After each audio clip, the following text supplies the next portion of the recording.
नमः शिवाय। सभी भक्तों को सादर प्रणाम। भक्तों, आज के इस वीडियो में हम जानेंगे देवों के देव महादेव क्यों है सर्वोच्च, और हम जानेंगे इसके पीछे छिपे 10 कारणों के बारे में। शिव का द्रोही मुझे स्वप्न में भी पसंद नहीं, ऐसा हमारे प्रभु श्री राम कहते हैं। भक्तों, आइए वीडियो शुरू करते हैं।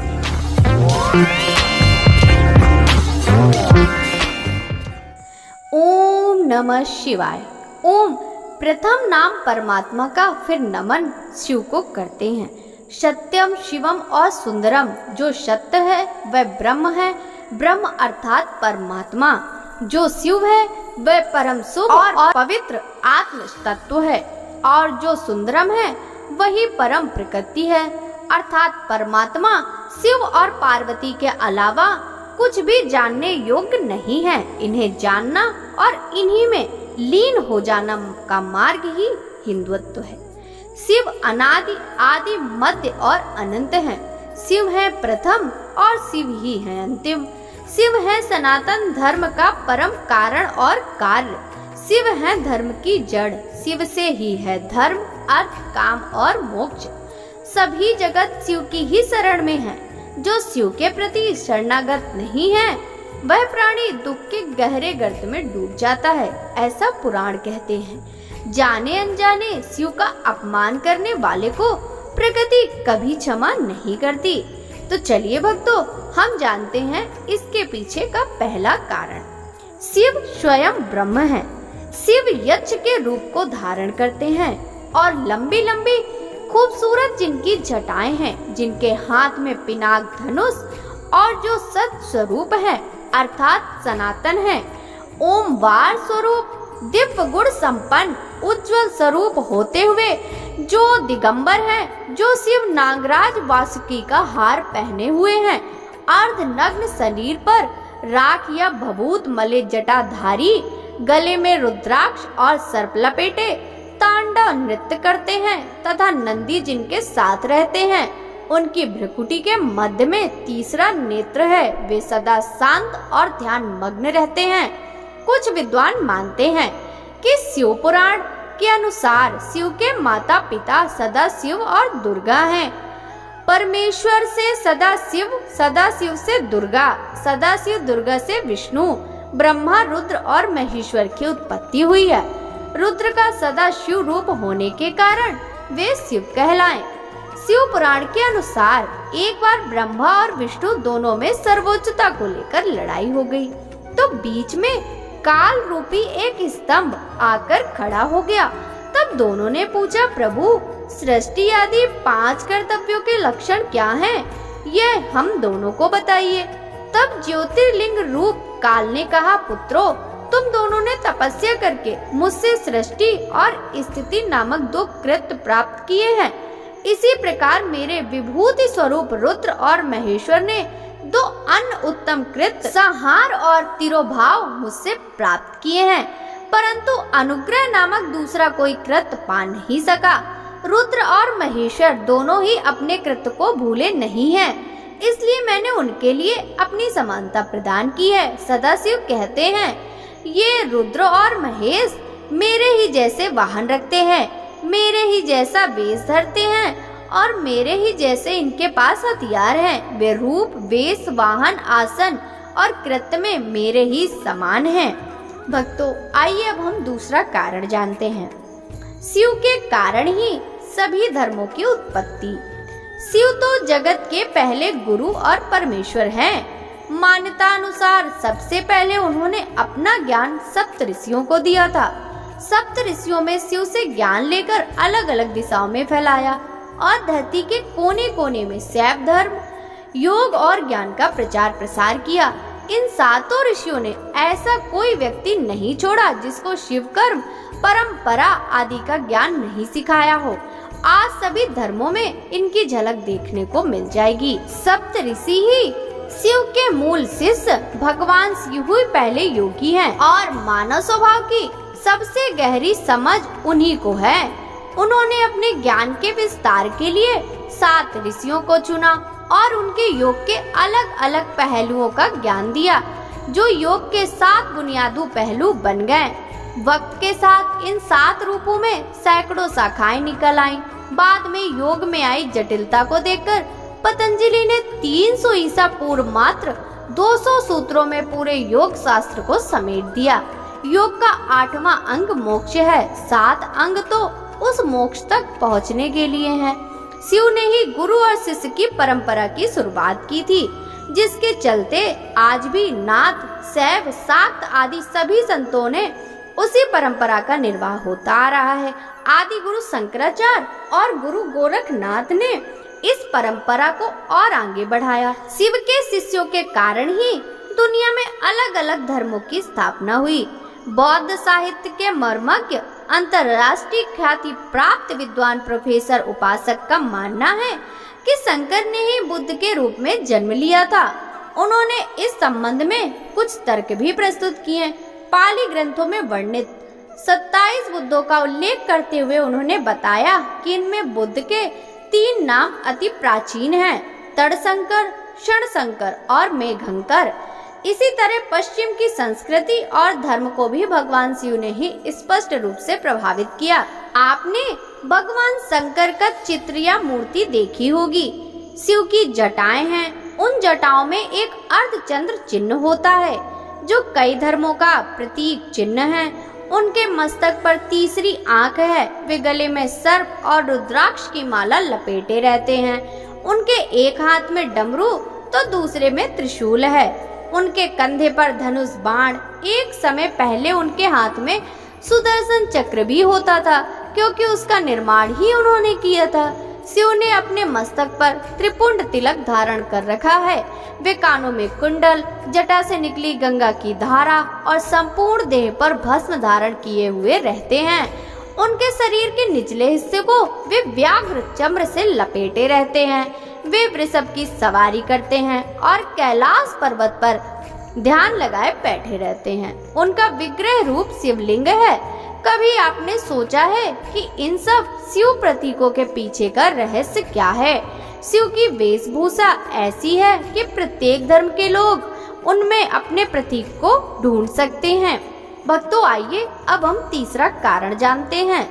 देवों के देव महादेव ब्रह्मा और इंद्र के काल में देवताओं की दैत्यों से प्रतिस्पर्धा चलती रहती थी।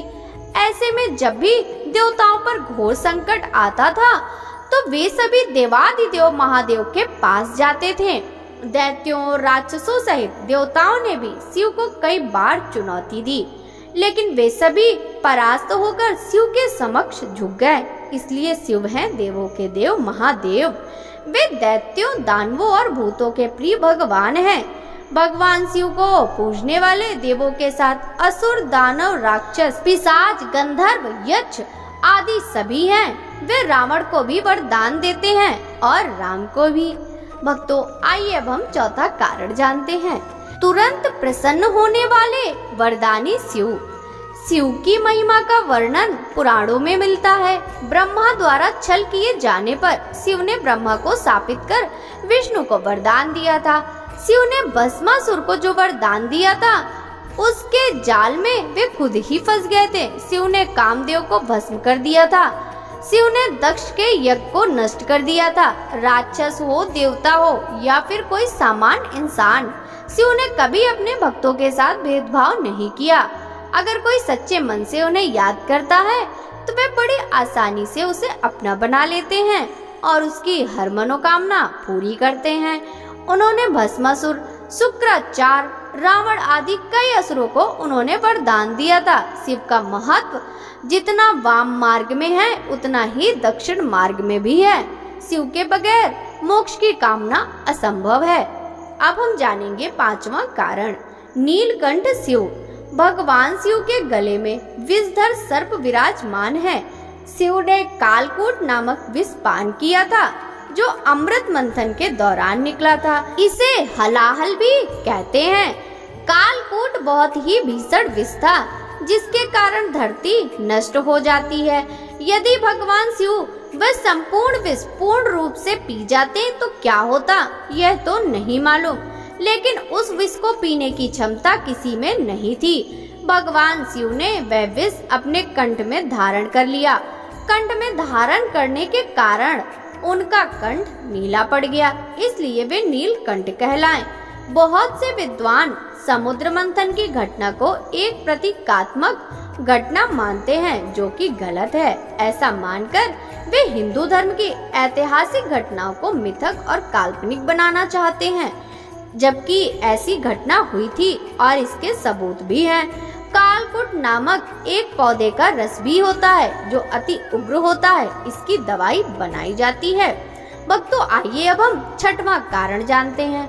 परिवार और पत्नी के प्रति समर्पित शिव। भगवान शिव ने सती से प्रेम किया और अगले जन्म में भी उसी से ही प्रेम किया। उन्हीं को अपनी जीवन संगनी माना। शिव के अपनी पत्नी के प्रति समर्पण और श्रद्धा का भाव इतना है कि उसका उदाहरण अन्य कोई दूसरा नहीं मिलता। अपने पति के अपमान को सहन नहीं करते हुए माता सती के दक्ष के यज्ञ में कूदकर जान देने के बाद शिव भी पत्नी के वियोग में इतने भावुक हो जाते हैं कि सब कुछ नष्ट करके वे सती के शव के साथ ही धरती का भ्रमण करते हैं। जब उनकी देह पूरी तरह से नष्ट हो जाती है, तब वे हिमालय में जाकर समाधि लगा लेते हैं।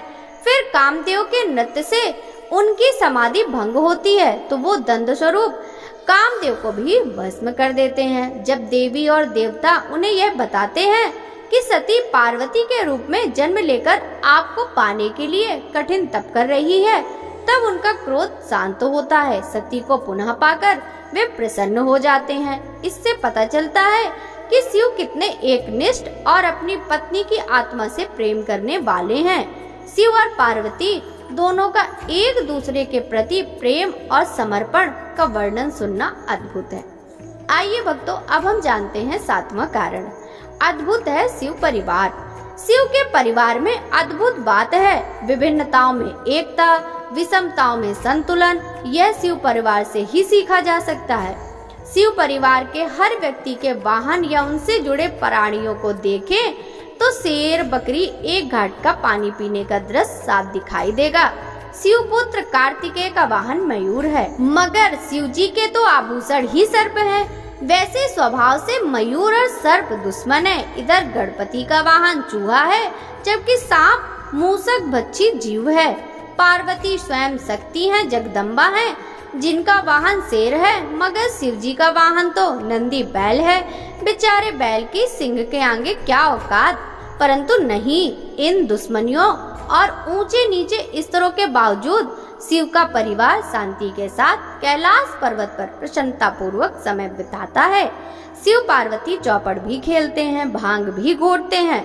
गणपति माता पिता की परिक्रमा करने को विश्व भ्रमण समकक्ष मानते हैं। स्वभाव की विपरीतता, विसंगतियों और असहमतियों के बावजूद सब कुछ सुगम है, क्योंकि परिवार के मुखिया ने सारा विश्व अपने गले में थाम रखा है। विसंगतियों के बीच संतुलन का बढ़िया उदाहरण है शिव का परिवार। जिस घर में शिव परिवार को चित्र लगा होता है, वहाँ आपस में पारिवारिक एकता, प्रेम और सामंजस्य बना रहता है। अब हम जानेंगे आठवां कारण, सिर काटना और जोड़ना। भगवान शिव ने गणेश का सिर काटकर उस पर हाथी का सिर लगा दिया था। राजा दक्ष का सिर उनके गढ़ वीरभद्र ने काट दिया था, लेकिन शिव ने बाद में दक्ष को क्षमा करते हुए उनके धड़ पर बकरे का सिर लगा दिया था। इसी तरह उन्होंने जलंधर का भी सिर काट दिया था। तारकाच, कमलाच और विंध्युन्माली तीनों का सिर एक ही तीर से काट दिया था। उनके सिर को काटकर वे त्रिपुरासुर कहलाए। उन्होंने एक बार ब्रह्मा द्वारा झूठ बोले जाने के कारण उनका एक सिर काट दिया था। पहले ब्रह्मा के 5 सिर थे, पंचमुखी ब्रह्मा कहते थे। तो आइए अब हम जानते हैं 9वां कारण। शिव के पास थे ये अस्त्र और शस्त्र। ये बहुत कम ही लोग जानते हैं कि सुदर्शन चक्र का निर्माण भगवान शंकर ने किया था। प्राचीन और प्रामाणिक शास्त्रों के अनुसार इनका निर्माण भगवान शंकर ने किया था। निर्माण के बाद भगवान शिव ने इसे श्री विष्णु को सौंप दिया था। जरूरत पड़ने पर श्री विष्णु ने इसे देवी पार्वती को प्रदान कर दिया। पार्वती ने इसे परशुराम को दे दिया और भगवान कृष्ण को यह सुदर्शन चक्र परशुराम से मिला। शिव का धनुष पिनाक दुनिया का सबसे बड़ा और शक्तिशाली धनुष था। शिव ने जिस धनुष को बनाया था उसकी टंकार से ही बादल फट जाते थे और पर्वत हिलने लगते थे। ऐसा लगता था मानो भूकंप आ गया हो। यह धनुष ही इतना शक्तिशाली था जिसे कोई उठा ना सकता था। प्रभु श्री राम ने इस धनुष को उठाकर इसे तोड़ दिया था। इस तरह शिव का त्रिशूल भी कई शक्तियों से संपन्न था। शिव का खास अस्त्र पाशुपतास्त्र था जिसकी शिक्षा उन्होंने परशुराम सहित अपने कई भक्तों को दी थी। भक्तों, आइए अब हम जानते हैं 10वां कारण। धरती का केंद्र है कैलाश पर्वत। शिव पुराण के अनुसार भगवान शिव कैलाश पर्वत पर निवास करते हैं। पर्वतों में सबसे ऊंचा और श्रेष्ठ कैलाश पर्वत की महिमा का वर्णन पुराणों में मिलता है। प्राचीन काल में वहां पहुंचना हर किसी के बस की बात नहीं थी। कैलाश पर्वत और मानसरोवर को धरती का केंद्र माना जाता है। मानसरोवर वह पवित्र जगह है जिसे शिव का धाम माना जाता है। यह हिंदुओं के लिए प्रमुख तीर्थ स्थल है। कैलाश पर्वत समुद्र सतह से 22,000 फुट ऊंचा है तथा हिमालय से उत्तरी क्षेत्र तिब्बत में स्थित है। चूँकि तिब्बत चीन के अधीन है अतः कैलाश चीन में आता है। मानसरोवर झील से घिरा होना कैलाश पर्वत की धार्मिक महत्ता को अधिक बढ़ाता है। प्राचीन काल से विभिन्न धर्मों के लिए इस स्थान का विशेष महत्व है। इस स्थान से जुड़े विभिन्न मत और लोक कथाएं केवल एक ही सत्य को प्रदर्शित करती हैं, जो है ईश्वर वही सत्य है, सत्य ही शिव है। बोलिए भगवान शंकर की जय। भक्तों, आइए अब हम जानते हैं भगवान शिव के बारे में कुछ खास जानकारी। शिवगढ़ भगवान शिव की सुरक्षा और उनके आदेश को मानने के लिए उनके गढ़ सदैव तत्पर रहते हैं। उनके गढ़ों में भैरव को सबसे प्रमुख माना जाता है। उसके बाद नंदी का नंबर आता है, फिर वीरभद्र। जहाँ शिव मंदिर स्थापित होता है वहाँ रक्षक के रूप में भैरव जी की प्रतिमा भी स्थापित की जाती है। भैरव दो हैं, काल भैरव और बटुक भैरव। दूसरी ओर वीरभद्र शिव का एक बहादुर गढ़ था जिसने शिव के आदेश पर दक्ष प्रजापति का सर धड़ से अलग कर दिया। देव संहिता और स्कंद पुराण के अनुसार शिव ने अपनी जटा से वीरभद्र नामक गढ़ उत्पन्न किया था। इस तरह उनके ये प्रमुख गढ़ थे: भैरव, वीरभद्र, मणिभद्र, चंदिस, नंदी, श्रृंगी, भृगिरिटी, शैल, गोकर्ण, घंटाकर्ण, जय और विजय। इसके अलावा पिशाच, दैत्य और नाग नागिन पशुओं को भी शिव का गढ़ माना जाता है। ये सभी गढ़ धरती और ब्रह्मांड में विचरण करते रहते हैं और प्रत्येक मनुष्य आत्मा आदि की खैर खबर रखते हैं। शिव के द्वारपाल कैलाश पर्वत के क्षेत्र में उस काल में कोई भी देवी या देवता, दैत्य या दानव शिव के द्वारपाल की आज्ञा के बगैर अंदर नहीं जा सकता था। ये द्वारपाल संपूर्ण दिशाओं में तैनात थे। इन द्वारपालों के नाम हैं नंदी, स्कंद, ऋटि, वृषभ, भृगि, गणेश, उमा, महेश्वर और महाकाल। उल्लेखनीय है कि शिव के गढ़ और द्वारपाल नंदी ने ही काम शास्त्र की रचना की थी। काम शास्त्र के आधार पर ही काम सूत्र लिखा गया था। शिव पंचायत का फैसला अंतिम माना जाता है। देवताओं और दैत्यों के झगड़े आदि के बीच जब कोई महत्वपूर्ण निर्णय लेना होता था तो शिव की पंचायत का फैसला अंतिम होता था।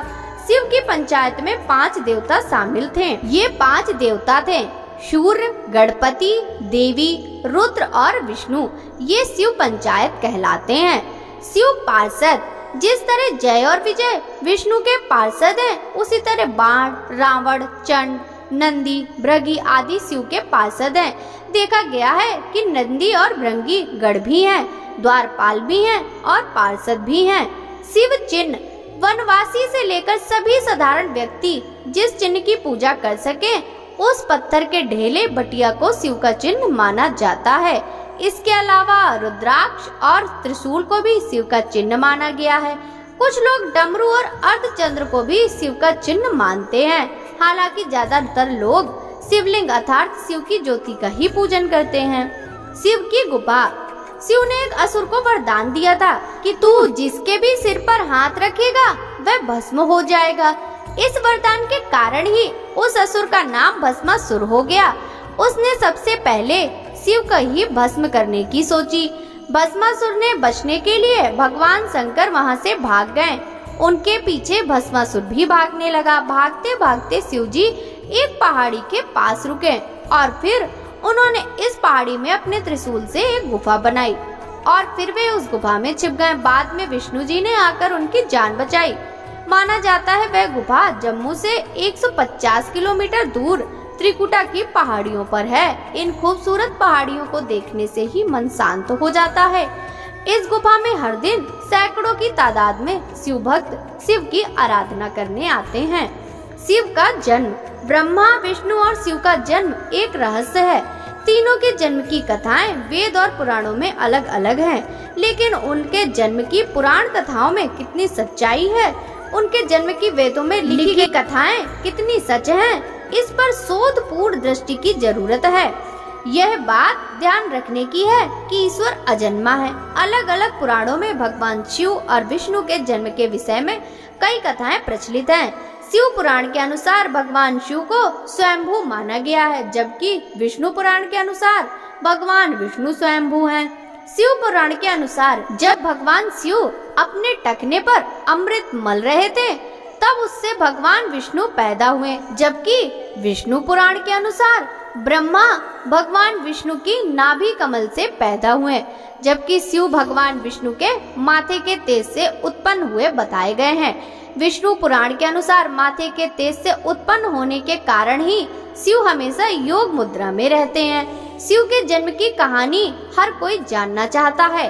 श्रीमद् भागवत के अनुसार एक बार भगवान विष्णु और ब्रह्मा अहंकार से अभिभूत हो स्वयं को श्रेष्ठ बताते हुए लड़ रहे थे।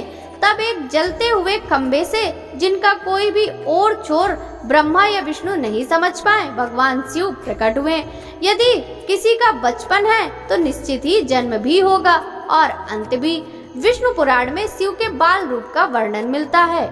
इसके अनुसार ब्रह्मा को एक बच्चे की जरूरत थी, इसीलिए उन्होंने तपस्या की।